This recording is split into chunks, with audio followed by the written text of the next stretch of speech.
Okay so आज हमको बचा हुआ पार्ट थर्मोडायनामिक्स का रिवाइज करना है। तो I will only take what is important, other things you can do by yourself. तो let's see what is the meaning of thermodynamic state variables and what is the sorry, and what is the thermodynamic process। तो thermodynamic state variables मतलब क्या? सबसे पहले तो आपको ये बताना चाहिए any equilibrium state of a system, of a thermodynamic system, can be completely described in terms of some variables। तो मैंने यहाँ पे ये वर्ड इंटेंशनली यूज किया है, एवरी इक्विलिब्रियम स्टेट। मतलब जब भी सिस्टम इक्विलिब्रियम में होगा, इक्विलिब्रियम में मतलब मैकेनिकल इक्विलिब्रियम होगा, थर्मल इक्विलिब्रियम होगा और केमिकल इक्विलिब्रियम होगा। इसका मतलब जब सिस्टम स्टेबल स्टेट में है, equilibrium state is stable state, there are no forces acting on any part of the body, there are no chemical reactions, there is no exchange of heat। so whenever a thermodynamic system is in equilibrium, that equilibrium state can be completely described by some variables which are called as thermodynamic state variables। मतलब thermodynamic state variables हम सिर्फ equilibrium system को ही describe करने के लिए use कर सकते हैं जब सिस्टम इक्विलिब्रियम में नहीं होगा। मतलब जब system is undergoing some process, तब आप वेरिएबल्स को यूज करके सिस्टम को डिस्क्राइब नहीं कर सकते हो, क्योंकि तब for example, and by the way this thermodynamic state variables are pressure, volume, temperature. मैं मान लेता हूं मेरे पास एक सिस्टम है विच इज एक्सपैंडिंग, मतलब एक सिस्टम है जिसमें वॉल्यूम चेंज हो रहा है। तो जब वॉल्यूम चेंज हो रहा है तो मैं कांस्टेंट वॉल्यूम नहीं बोल सकता वहां पे। मतलब मैं वॉल्यूम की एक पर्टिकुलर वैल्यू से इस सिस्टम को डिस्क्राइब नहीं कर सकता, क्योंकि वॉल्यूम चेंज होगा तो हो सकता है प्रेशर भी चेंज हो रहा है, टेम्परेचर भी चेंज हो रहा है। तो ये जो थर्मोडायनामिक स्टेट वेरिएबल्स है, ये सिस्टम को कंप्लीटली डिस्क्राइब करते हैं only when the system is in equilibrium. So thermodynamic state variables are those variables which describe a thermodynamic system completely when it is in a state of equilibrium। okay, for example, अगर आपको एक ideal gas की हम बात करें, तो ideal gas को अगर हमको डिस्क्राइब करना है तो हम PV इक्वल टू nRT से डिस्क्राइब कर सकते हैं। so this is one example of how thermodynamic state variables can actually describe a system। okay, then अब थर्मोडायनामिक प्रोसेस क्या होता है फिर? thermodynamic process is a process in which this thermodynamic state variables are changing from some initial value to some final value। तो thermodynamic process is a process in which state variables change from initial to final values। तो इसको हम बोलते हैं thermodynamic process. Okay, now we can show, we can represent equation of state या फिर the relation between thermodynamic state variable, मतलब pressure, volume और temperature का रिलेशन हम लोग ग्राफ से भी शो कर सकते हैं। उसको हम लोग बोलते हैं पीवी डायग्राम और इंडिकेटर डायग्राम। सो पीवी डायग्राम और indicator diagram basically shows relation between pressure and volume of a system। okay, तो easy है। so the graphical representation of equation of state of a thermodynamic system is called as PV diagram और indicator diagram। अब let us take, हमारे पास एक system है, this system has a gas inside and this system is fitted with a movable piston, movable massless piston fit किया है हमने इसके ऊपर। नाउ ओके, तो अब क्या होगा कि ये जो गैस है यहाँ पे, so I take gas over here, now this gas can expand, ये गैस एक्सपैंड हो सकता है under 3, or this gas can expand at constant pressure, it can be compressed at constant pressure, or it can expand at varying pressure, or it can expand at compress at varying pressure. तो मैं 3 cases discuss करूंगा. First, the gas can first expand at varying pressure, मतलब expansion हो रहा है और pressure भी very हो रहा है. हम इसका ग्राफ देखेंगे, राइट? तो PV diagram will look something like this. ये वॉल्यूम, यहाँ पे ये प्रेशर, गैस का हो रहा है एक्सपेंशन, तो it is not a straight line of course, क्योंकि प्रेशर वेरिंग है. तो जैसे गैस एक्सपैंड होगा, मतलब जैसे वॉल्यूम बढ़ेगा प्रेशर कम होगा. लेट अस से this is this point over here represents initial volume and this is initial pressure. यहाँ पे ये है final volume and here you will have final pressure, right? So gas is expanding at varying pressure. gas expansion मतलब piston ऊपर move होगा, piston ऊपर move होगा मतलब प्रेशर कम होगा, क्योंकि pressure basically depends on density, and as there is more volume, density becomes less. So less density means less pressure. तो this is the graph, it will look like this. और अगर हमको work done निकालना है तो work done is given by area under the curve. तो ये जो एरिया आएगा, this area under the curve will give work done in this case. Okay, right. So this is work done, area under the curve. तो easy था. हम लोग क्या पढ़ रहे हैं? हमने स्टार्ट किया थर्मोडायनामिक स्टेट वेरिएबल से. कुछ नहीं है, thermodynamic state variables are those variables which describe a thermodynamic system completely when it is in equilibrium. फिर thermodynamic process मतलब a process is nothing but a procedure in which state variable change from some initial value to final values. Now we can represent this with the help of diagram which is called as PV diagram or indicator diagram. तो हमने एक simple सा system लिया है, हमने एक cylinder लिया है, उसमें गैस फिल किया है, उसके ऊपर हमने पिस्टन लगा दिया. अब जब गैस एक्सपांड होगा, तो गैस एक्सपांड होगा तो प्रेशर कम होगा, मतलब पिस्टन ऊपर मूव होगा. तो it can be shown by this particular curve. So the gas is going from initial state A to final state B. initial state A में वॉल्यूम था VI, प्रेशर था PI, और final state में volume है VF and pressure है PF, right? तो area under the curve will give work done. दूसरा case, the gas can be compressed at varying pressure. तो हम लोग अब पिस्टन को नीचे दबा रहे हैं इंस्टेड ऑफ ऊपर ले जाना. We are just pressing the piston downwards. Okay, तो ग्राफ मोर और लेस सेम दिखता है except for direction is reversed. तो since I have less space, I need to manage some space first. Just a minute.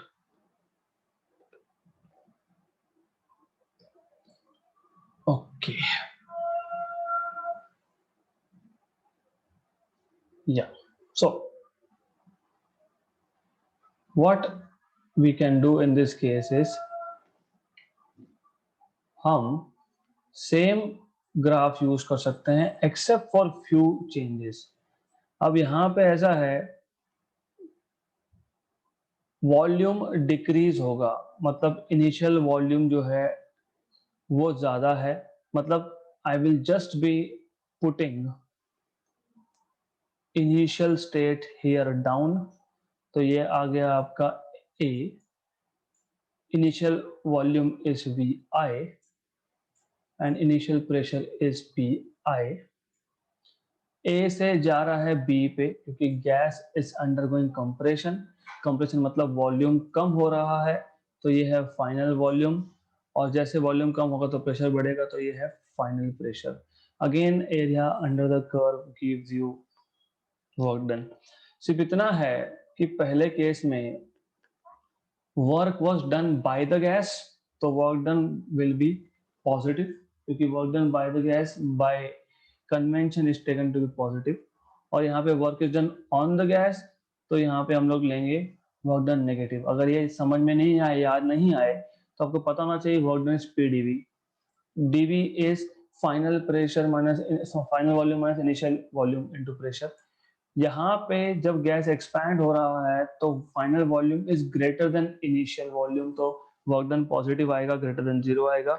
दूसरे case में work done यहाँ पे final volume initial से कम है, तो वर्क डन नेगेटिव आएगा, राइट। तो दो केसेस हो गए। तीसरा case, gas can expand at constant pressure, expand at constant pressure।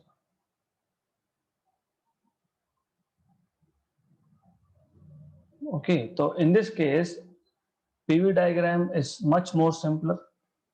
ये वॉल्यूम V, ये प्रेशर P, और यहाँ पे आपको मिल जाएगा कांस्टेंट वॉल्यूम है तो you will get a straight line, क्योंकि वॉल्यूम कांस्टेंट है तो आपको ऐसा मिलेगा। तो विच मीन्स ये है आपका इनिशियल वॉल्यूम, ये है आपका फाइनल वॉल्यूम, और प्रेशर तो इनिशियल और फाइनल प्रेशर सेम ही है, कांस्टेंट प्रेशर है। तो ए से बी स्टेट जा रहा है सिस्टम, गैस मतलब। So this area under the curve gives you work done, तो this gives you work done, right. तो यहाँ पे भी work done of course positive है बट कांस्टेंट प्रेशर पे है, तो this is what you should know, इतना आपको पता होना चाहिए। नाउ थर्मोडायनामिक प्रोसेस क्या होता है मैंने पहले ही बता दिया आपको। It is a procedure in which initial state of the system is basically changing to some final state. So we will not discuss this in much details, by the way. So now what else we need to know? हमको पता होना चाहिए work done during a thermodynamic process। तो thermodynamic process किसी भी type का हो, किसी भी टाइप का मतलब जैसे हमने देखा 3 टाइप, एक तो एक्सपैंड हो रहा है, एक तो कंप्रेस हो रहा है, और एक एक्सपैंड हो रहा है कांस्टेंट प्रेशर पे। तो इसमें हमको वर्क डन निकालते आना चाहिए। So the whole idea is, सिर्फ इतना ही है इसमें, I just put title and tell you. तो work done in thermodynamic process,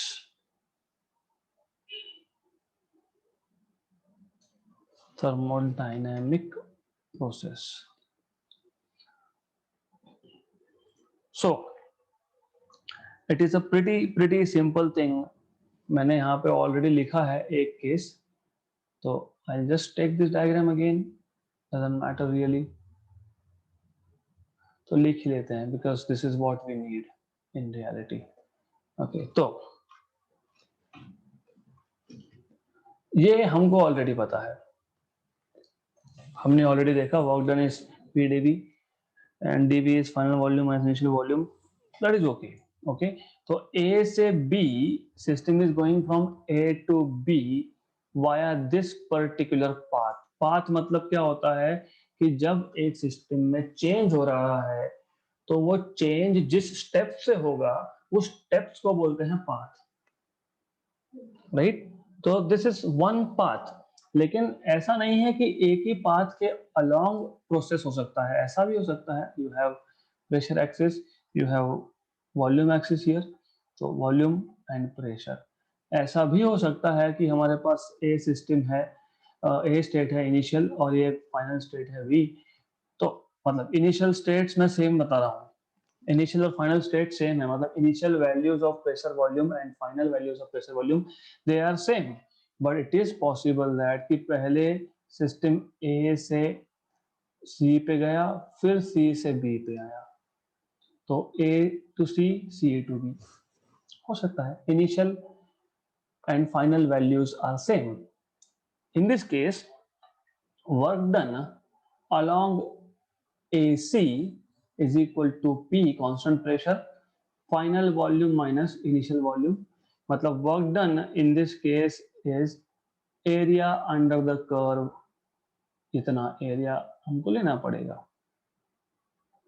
So this is work done, total work done. Okay, तो path अलग अलग तो work done अलग अलग. And work done along CB is 0 क्योंकि P VF minus VI C से B के along वॉल्यूम चेंज नहीं हो रहा, तो since volume is not changing along CB, final and initial volume along CB is same, तो इसलिए work done जो है उस पाथ में 0 है. तो यहाँ पे total work done will be only work done along AC, right? अब जरूरी नहीं है ऐसा ही होगा, we can have another possibility. तो हम वापस से पीवी डायग्राम लेंगे, V एंड P. तो वापस वही बात कि इनिशियल और फाइनल स्टेट सेम है. Now it was also possible that we have A to C like this and then C to B like this. तो अब इस केस में AC के अलोंग वर्क डन नहीं होगा क्योंकि वॉल्यूम चेंज नहीं हो रहा है, लेकिन CB के अलोंग वर्क डन होगा बिकॉज वॉल्यूम चेंज हो रहा है. तो इस केस में work done will be just area under CB. तो what we have learned is even though initial or final states are same, but work done depends on the path that a thermodynamic process takes, right? So this is important thing, this is what you should know कि work done ये path dependent होता है, right? Okay, so next thing, अभी next topic क्या था? Next topic था, if I am not wrong, heat added during a thermodynamic process. Okay, so I will skip this part because this is very simple thing, so I'll not take it. And next topic which is important is types of thermodynamic processes. So classification of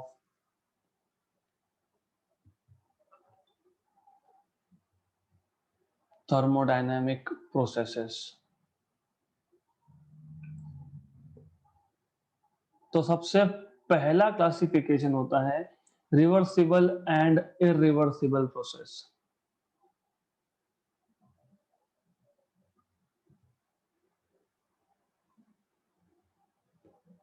तो reversible process मतलब क्या?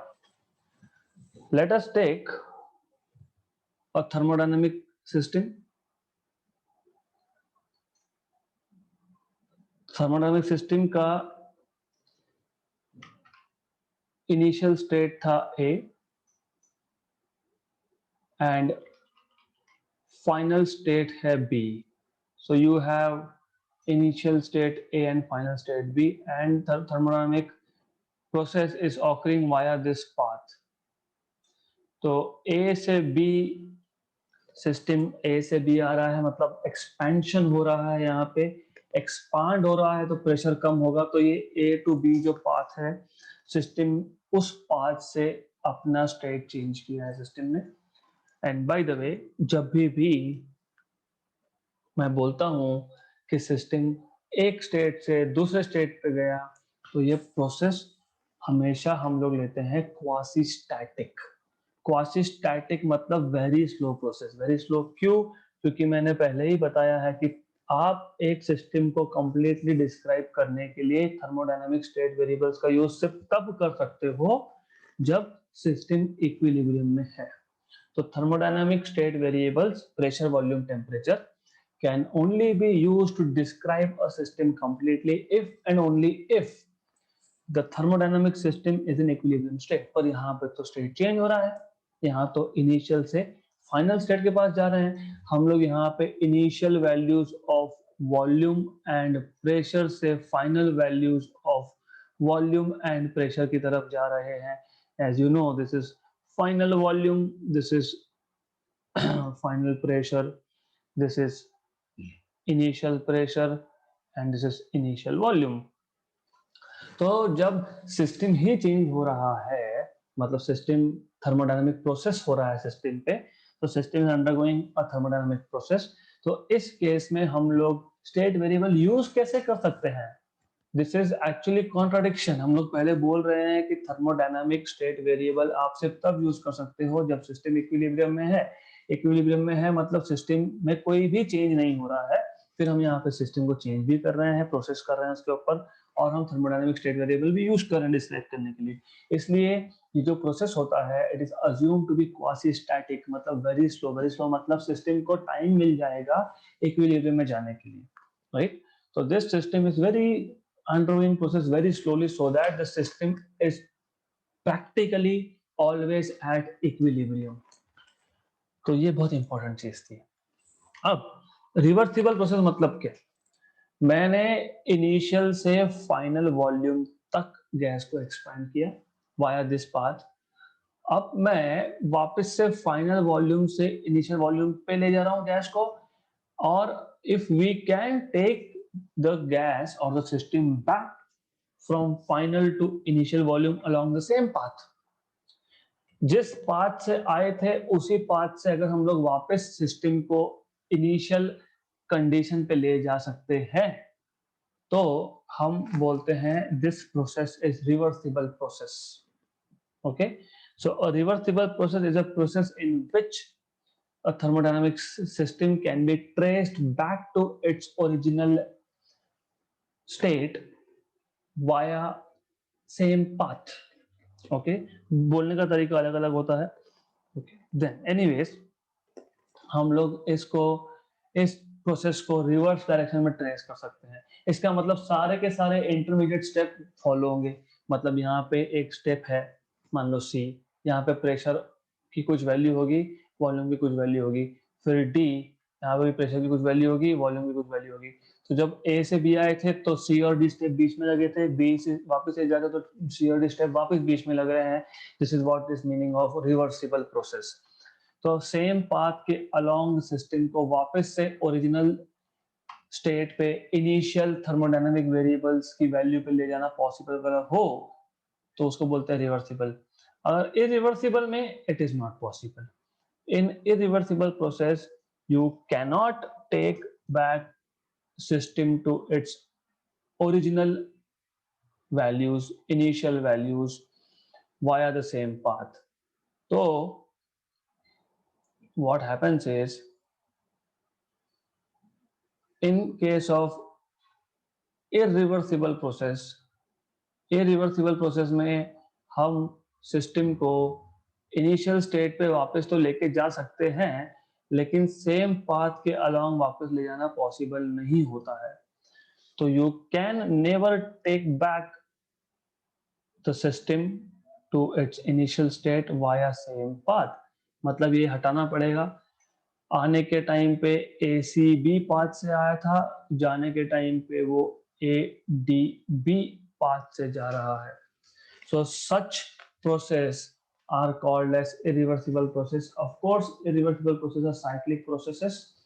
Cyclic मतलब initial state से final, final से initial पे जा सकते हैं हम लोग, लेकिन पाथ अलग अलग ट्रेस होगा। This is what you need to understand. मतलब वर्क डन अलग अलग होगा। क्यों? क्योंकि बेसिकली पहले केस में वर्क डन था ये area under the curve, right? फिर वो चाहे प्रोसेस फॉरवर्ड डायरेक्शन में था या रिवर्स डायरेक्शन में था। दूसरे केस में जब हम लोग फॉरवर्ड डायरेक्शन में ट्रेस कर रहे हैं तो this is the work done, इतना वर्क डन है। रिवर्स डायरेक्शन में ट्रेस कर रहे हैं तो वर्क डन ज्यादा है बेसिकली, राइट? तो work done is not same in both the cases. Right ऐसा क्यों होता है? क्योंकि रिवर्सिबल प्रोसेस में there is dissipation of energy, friction होगा, कुछ होगा। सो और जरूरी नहीं है the path that I am showing is correct. I can show the system is coming to be from path A D B and going back via path A C B, ऐसा भी ले सकते हैं। Right, so this is what do you mean by irreversible process. और causes of irreversibility मैंने आपको already बता दिया है। कॉजेज ऑफ इरिवर्सिबिलिटी मतलब क्या? एक तो फ्रिक्शन होगा। फ्रिक्शन होगा मतलब वहां पे बेसिकली डिसिपेशन होता है, लॉस ऑफ एनर्जी होता है, तो फ्रिक्शन है। या फिर सिस्टम जो है वो नॉन इक्विलिब्रियम स्टेट से पास हो रहा है, मतलब क्वासी स्टैटिक प्रोसेस नहीं है, ऐसा भी हो सकता है। तो system is going via non equilibrium state. और नॉन इक्विलिब्रियम स्टेट कब होते हैं?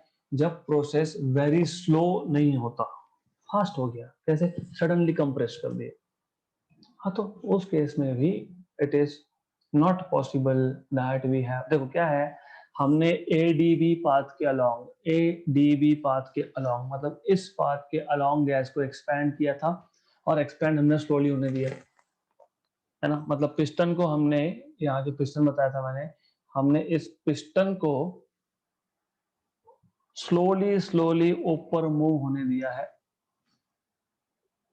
Right. We have allow it to go up very very very slowly, और अपने स्टेट पे वापस लेके एकदम से सडनली इसको कंप्रेस कर दिया गया इसको, राइट।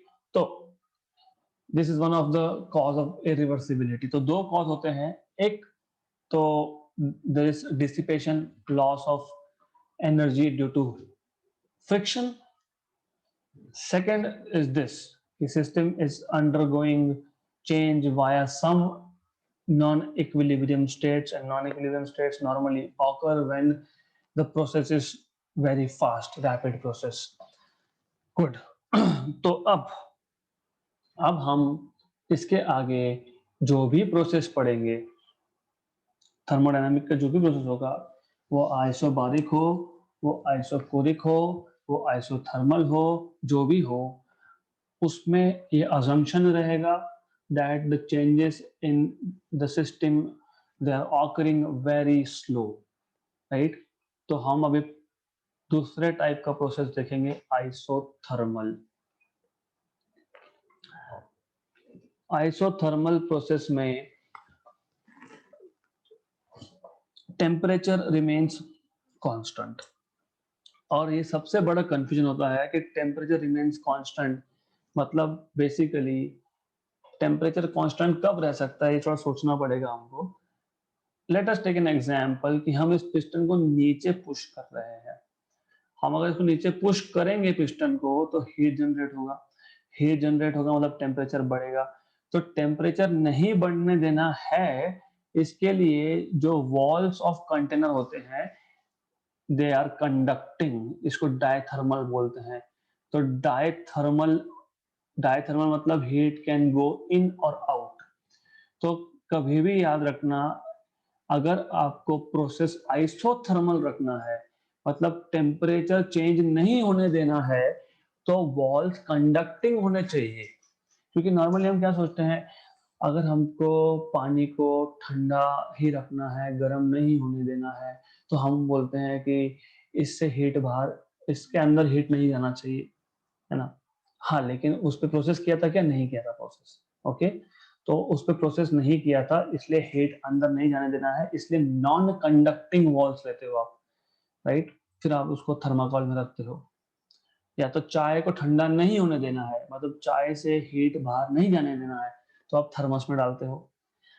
हाँ, तो वो नॉन कंडक्टिंग वॉल्स होते हैं, लेकिन उसमें हमने प्रोसेस कहाँ किया? हमने तो चाय गर्म वहां पे डाल दी, हमने वॉल्यूम बढ़ाया क्या? नहीं। हमने कुछ किया क्या? नहीं। हमने पिस्टन को नीचे दबाया क्या? नहीं। यहाँ पे आप सिस्टम पे वर्क डन करने वाले हो, आप प्रोसेस करने वाले हो। तो जब प्रोसेस करोगे तो या तो हीट जनरेट होगा, या तो हीट का यूज होगा वर्क डन करने में। तो when the work is done on the gas, on the gas मतलब पिस्टन नीचे आ रहा है, when the work is done on the gas, heat is generated. if the work is done by the gas मतलब gas expand हो रहा है, तो heat is used to do expansion. तो इन एनी केस अगर वर्क गैस पे हो रहा है, ऑन द गैस है, तो जो एक्स्ट्रा हीट जनरेट होगा, जो टेम्परेचर बढ़ा सकता है, उसको बाहर जाने देना है, इसलिए कंडक्टिंग वॉल्व चाहिए। अगर work is done by the gas, तो गैस अपना हीट यूज करके पिस्टन को ऊपर पुश कर रहा है, तो फिर भी हमको एनवायरनमेंट से, सराउंडिंग से हमको हीट लेना है टू मेंटेन टेम्परेचर। इसलिए आइसोथर्मल प्रोसेस में कभी भी कंडक्टिंग या डायाथर्मल वॉल्स होने चाहिए। Now the idea is this, हमें वर्क डन का इक्वेशन निकालना है, और सबसे पहले याद रखो आइसोथर्मल प्रोसेस में अगर प्रेशर बढ़ेगा तो वॉल्यूम कम होगा, और अगर वॉल्यूम बढ़ेगा तो प्रेशर कम होगा। तो इसका मतलब ये बॉयल्स लॉ ओबे करता है, मतलब PV इक्वल टू कांस्टेंट ये ओबे करता है, मतलब P initial V initial equal to P final into V final ये ओबे करता है, ये पता होना चाहिए, right. So now we want to find out work done, तो कैसे करेंगे? एक सिर्फ स्टार्टिंग पॉइंट आपको पता होना चाहिए। स्टार्टिंग पॉइंट है कि small amount of work done to bring a small expansion is PdV का P डेल्टा भी या PdV एक ही बात है। अब अगर हम बात कर रहे हैं, देखो स्मॉल मतलब कितना स्मॉल, स्मॉल मतलब लेट अस से, थोड़ा मैं इसको एक्सपैंड कर लेता हूं,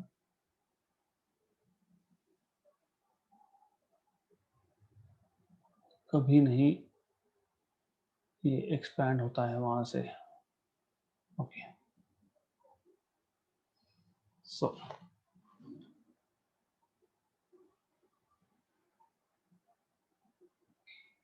राइट, एनी केस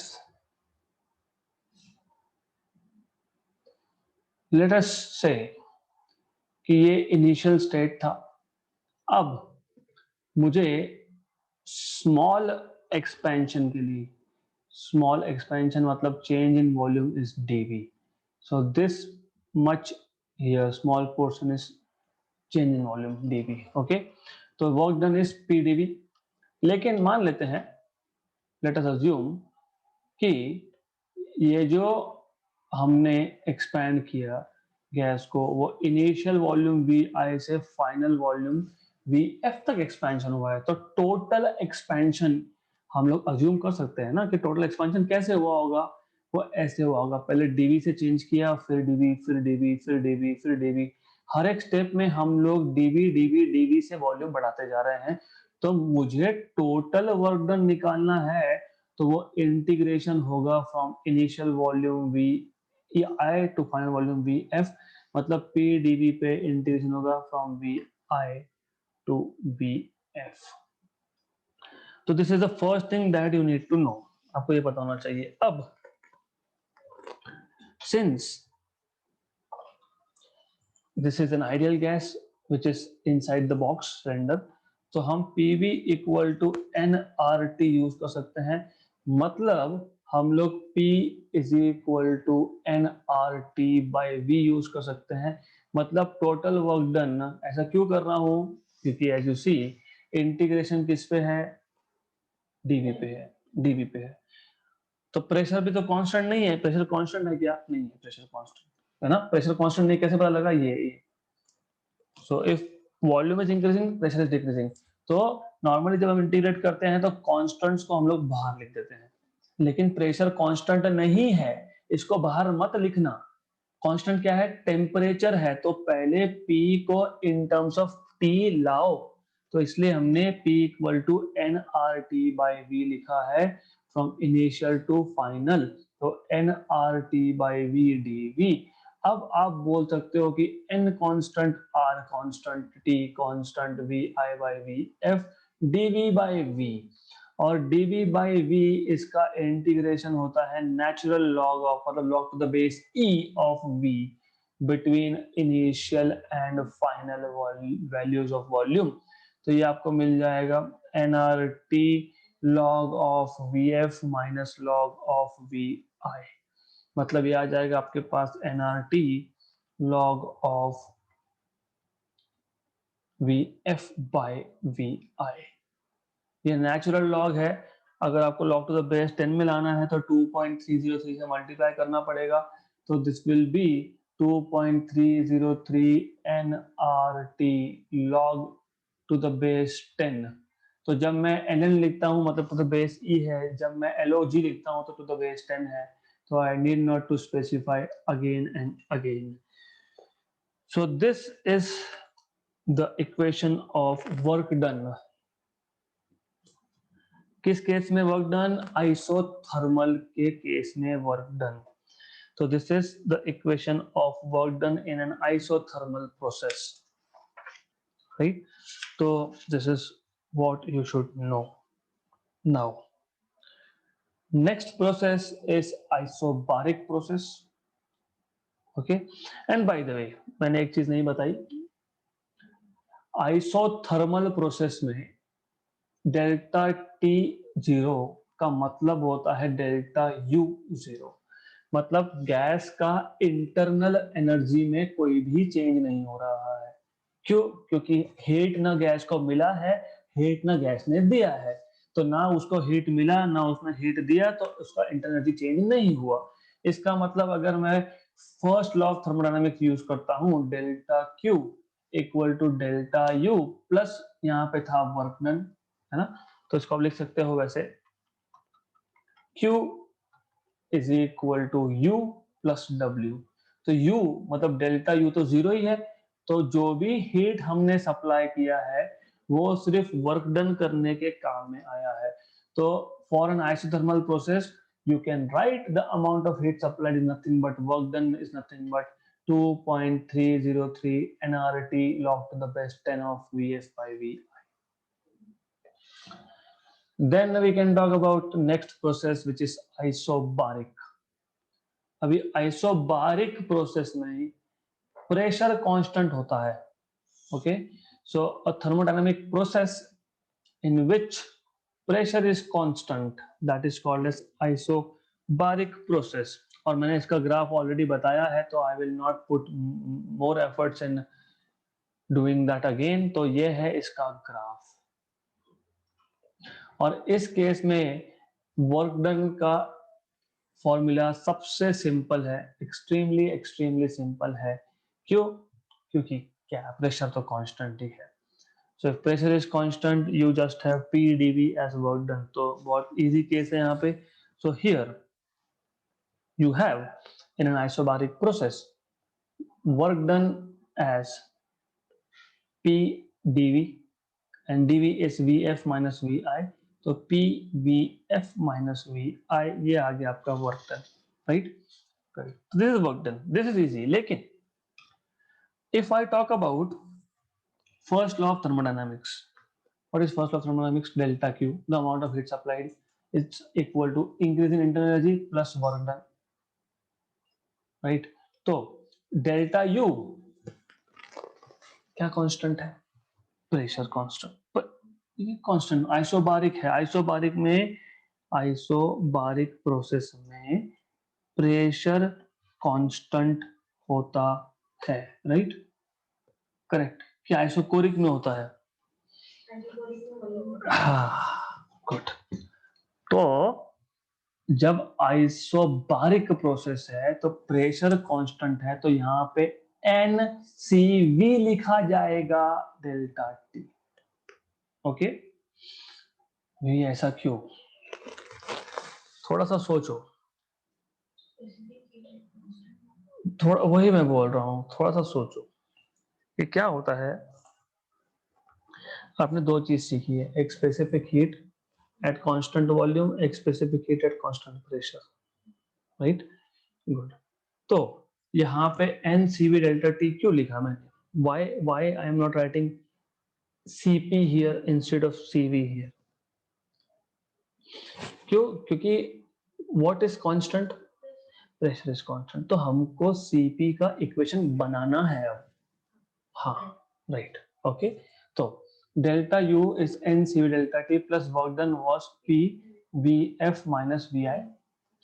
ये आ गया NCV, this is TF minus TI, this is final temperature minus initial temperature plus P अब ऐसा करता हूँ उसका मैं, प्रेशर तो कांस्टेंट था, तो PVF minus PVI. Very good. Now, do you know PV is equal to nRT? Yes. So can you write PVI equal to nRTI and PVF as nRTF? Yes. So can I get delta Q equal to NCV TF minus TI plus PVF is nRTF and PVI is nRTI. तो मैंने दोनों में से nr common निकाल लिया, कुछ नहीं, मैंने PVF और PVI की जगह पे सब्स्टिट्यूट किया है और nr कॉमन निकाला है. Now can I find out, can I take out TF minus TI common? Yes. I will be left with NCV plus NR. तो मैं N भी constant in fact निकाल सकता हूँ. So I can write down CV plus R into N common.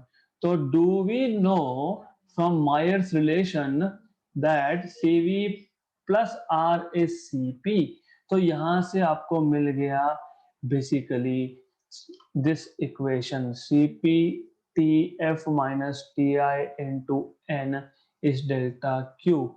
This is NCP delta T delta Q. तो आपको मिल गया CP is equal to 1 by N delta Q by delta T. तो actually यहाँ से आप CP की definition build करते हो, कांस्टेंट प्रेशर. ओके, और वर्क डन तो सिंपल ही है, यहाँ पे work done is just this, I mean just this is the work done, और कुछ नहीं करना है यहाँ पे. then the next type of process is isochoric, simplest of all. why simplest of all? work done is zero. क्यों work done is zero? क्योंकि volume change नहीं हो रहा है. तो in case of isochoric process you will have a graph of, मतलब indicator diagram as something like this, ये V, ये P. तो आपको सीधा सीधा मिलेगा a straight line like this. तो वॉल्यूम इज नॉट चेंजिंग, तो work done which is P dV is zero. तो there is no work done in N isochoric process. मतलब जो भी आप हीट सप्लाई करोगे, that heat supplied, because this is delta U plus W, तो whatever heat you are supplying is just increasing the internal energy of the system. मतलब in case of, अगर आप imagine करोगे by this diagram, तो let me take this piston again. ये diagram मैं ले लेता हूं, समझने में आसानी होगी. तो आइसोकोरिक प्रोसेस में क्या है कि आइसोकोरिक प्रोसेस में वॉल्यूम चेंज होता ही नहीं है. जब वॉल्यूम ही चेंज नहीं होता है, it means that whatever energy we are supplying, heat we are supplying, that is only increasing the temperature, मतलब that is only increasing the internal energy of the system, right? So Q is equal to delta U and delta U is NCV delta T. अभी अभी हमने देखा. तो isochoric process में there is no change in volume and hence there is no work done, and hence whatever energy we have supplied to the system is just increasing the internal energy of the system, which means it is just increasing the temperature of the system. उसका ये मतलब होता है. तो this is how you can explain isochoric process. Okay, तो ये आपको पता होना चाहिए. This is quite simple thing, बहुत ही सिंपल है. Next is important. तो सबसे ज्यादा इंपॉर्टेंट दो प्रोसेस है, एक आइसोथर्मल, एक एडियाबैटिक. तो adiabatic process, first of all it is a sudden process. Sudden process मतलब हमने, what we will do is, हमने Okay, sorry for this. Let me take that again. ये जो हमारे पास डायग्राम था, this one, right? So what happens in this case is हम इतना rapid process कर रहे हैं कि सिस्टम को टाइम ही नहीं मिल रहा है टू डिसिपेट एनर्जी, है ना? क्यों? अभी देखो, दो चीजें हैं। एडियाबैटिक प्रोसेस को समझना अगर है आपको तो देयर आर टू थिंग्स।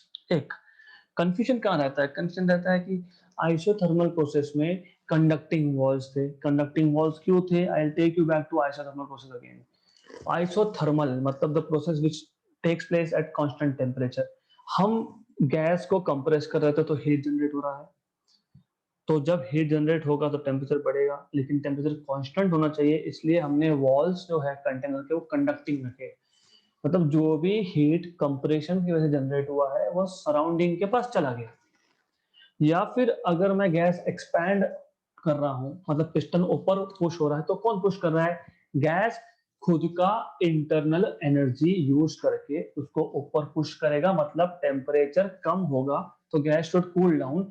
वो नहीं होना चाहिए क्योंकि आइसोथर्मल प्रोसेस है, तो सराउंडिंग से हीट मिलना चाहिए, इसलिए कंडक्टिंग या डायथर्मल वॉल्स होते हैं ड्यूरिंग आइसोथर्मल प्रोसेस। अब एडियाबैटिक में heat exchange is not allowed.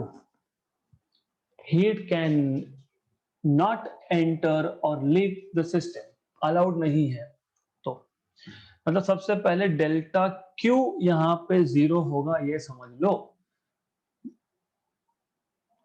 ना हीट अंदर आएगा ना हीट बाहर जाएगा। तो फिर क्या इसके वॉल्स नॉन कंडक्टिंग होने चाहिए? इसको बोलते हैं इंसुलेटिंग वॉल्स। तो yes, you may have insulating walls और you may not have insulating wall. May not कब होता है? मे नॉट तब होता है जब प्रोसेस जो है वो क्वासी स्टैटिक नहीं है, process is very fast, suddenly compression, sudden expansion, sudden compression, sudden expansion. तो जब सडन एक्सपांशन या सडन कंप्रेशन होता है, we don't care if the walls are conducting और इंसुलेटिंग, क्योंकि जब सडन एक्सपांशन होता है तो इतना फास्ट ये प्रोसेस है कि गैस को टाइम ही नहीं मिलता टेम्परेचर एडजस्ट करने का, मतलब इक्विलिब्रियम में जाने का। तो during an adiabatic process you may or may not have conducting walls. Important is this, delta Q is 0। यहाँ पे बॉयल्स लॉ ओबे नहीं होगा। क्यों नहीं होगा? बॉयल्स लॉ में आपने क्लियर कट बोला था, pressure is inversely proportional to volume at constant temperature. यहाँ पे टेम्परेचर कांस्टेंट नहीं है। ओके, तो if you write down first law of thermodynamics, delta Q is delta U plus W, right?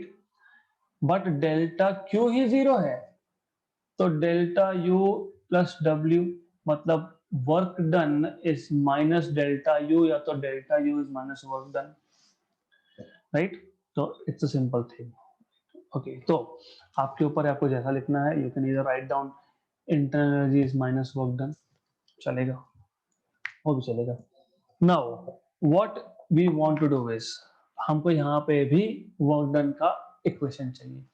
तो वर्क डन का equation तो वैसा ही है, from initial volume to final volume PdV, but in adiabatic process PV is equal to constant does not work, PV raised to gamma is equal to constant आता है यहाँ पे। इसका मतलब P initial V initial raised to gamma equal to P final V final raised to gamma, right? So this is how you can write things down. Now अब ऐसा है, I can write down from here P is equal to C by V raised to gamma। तो work done मिल जाएगा मुझे from initial volume to final volume C by V raised to gamma dV। तो C constant बाहर, dV by V raised to gamma initial to final volume। Then you can write down this as C integration v initial to v final v raise to minus gamma dv, और आपको integration of v raise to minus gamma ये पता होना चाहिए। तो v raise to minus gamma का integration होगा v raise to minus gamma plus 1 upon minus gamma plus 1। तो ये पता होना चाहिए, of course within limits initial to final volume. तो I can write it down like c upon ये 1 minus gamma मैंने बाहर निकाल लिया, कांस्टेंट है। तो final pressure 1 minus gamma minus sorry final volume raise to 1 minus gamma minus initial volume raise to 1 minus gamma, right? Now I can keep this 1 minus gamma outside and I can send this C inside. So CVF 1 minus gamma minus CVI 1 minus gamma मैं क्यों कर रहा हूँ? मैं ये इसलिए कर रहा हूँ, हाँ बोलोगे ये इक्वेशन बन गया ना वर्क डन के लिए, तो आगे सब करने की जरूरत क्या है? C की वैल्यू नहीं पता। Do you know what is constant? No, you don't know. तो get rid of constant, because आपको पता क्या होगा, आपके पास इंडिकेटर डायग्राम पीवी डायग्राम होगा। पीवी डायग्राम से आप initial pressure, initial volume, final pressure, final volume, ये चीजें फाइंड कर सकते हो। तो इसलिए व्हाट विल डू, हम क्या करेंगे, C B F 1 minus gamma, हमारे पास क्या है, लुक हियर, हमारे पास है PV raise to gamma equal to C, हमारे पास है P final V final raise to gamma equal to C, है ना। तो P final V final raise to gamma equal to C, ऐसा हमारे पास है। तो now we want to adjust this. अब एडजस्ट करना इजी है, okay, but you need to know how to do it. तो I think it's the best thing to leave it for you as an exercise, क्योंकि मैंने theory में तो करके ही दिया है। तो just a small small small assignment for you, ज्यादा डिफिकल्ट नहीं है ये। तो W is equal to 1 upon 1 minus gamma आ जाएगा यहाँ पे, और यहाँ पे आपके पास आएगा P F V F raise to gamma minus P I V I raise to gamma.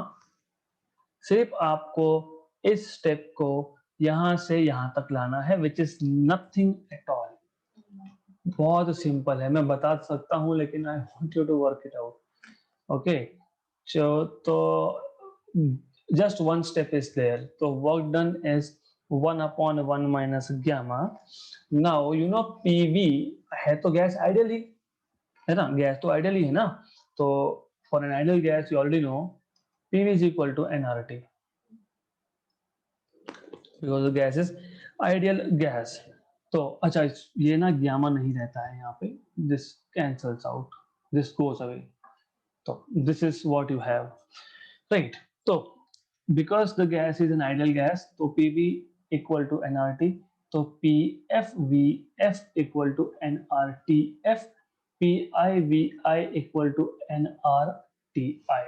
तो मैं सब्स्टिट्यूट करूंगा, तो work done equal to 1 upon 1 minus gamma nRTF minus nRTI। तो work done equal to nR common 1 minus gamma, ये आ गया आपका TF minus TI। तो ये आ गया आपका वर्क डन का और एक फॉर्मूला, राइट। तो वर्क डन के फॉर्मूला कौन कौन से इंपॉर्टेंट है, एक ये, दूसरा ये, these two are important formulas. और अगर आपको स्टेप्स नहीं आए तो मैं आपको हिंट दे देता हूं, but you have to do it by yourself because it is a simple task. तो आपको करना क्या है, all you have to do is work done 1 upon 1 minus gamma, C V raise to 1 है ना, V F raise to 1 into V F raise to minus gamma. तो minus gamma नीचे आएगा, मतलब यहाँ आएगा आपका, यहाँ पे आएगा आपका V F raise to gamma, जगह नहीं है, थोड़ा मैं जगह बना लेता हूं। तो it is extremely simple thing.